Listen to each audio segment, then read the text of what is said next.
একটা বছর হজের এই মৌসুমে কত হাজির, কত মুসল্লির, কত আহাজারি, কত কষ্ট, কত চাপা কান্না এবং ক্ষোভ।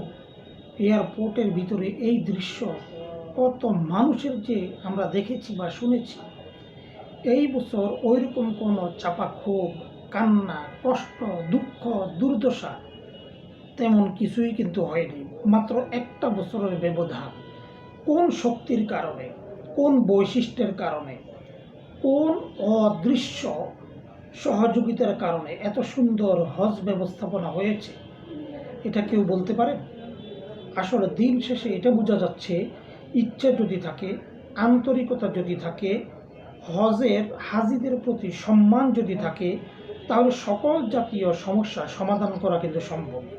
কিন্তু হজের মধ্যেও যদি চিটারি করার উদ্দেশ্য থাকে, বাটপারি করার উদ্দেশ্য থাকে, হাজিদের টাকা মেরে দেওয়ার দুষ্ট লোকের যদি ইচ্ছা থাকে, রাষ্ট্রীয়ভাবে যদি হজ করা ব্যক্তিগুলোকে কষ্ট দেওয়ার মানসিকতা থাকে, তাহলে কিন্তু হাজিদের পক্ষেও ইতিপূর্বের বছরগুলোতে আমরা দেখছি কি পরিমাণ যন্ত্রণা, কষ্ট, দুঃখ, দুর্দশা নিয়ে অনেকে হজে গেছে, অনেকে যেতে পারে নাই।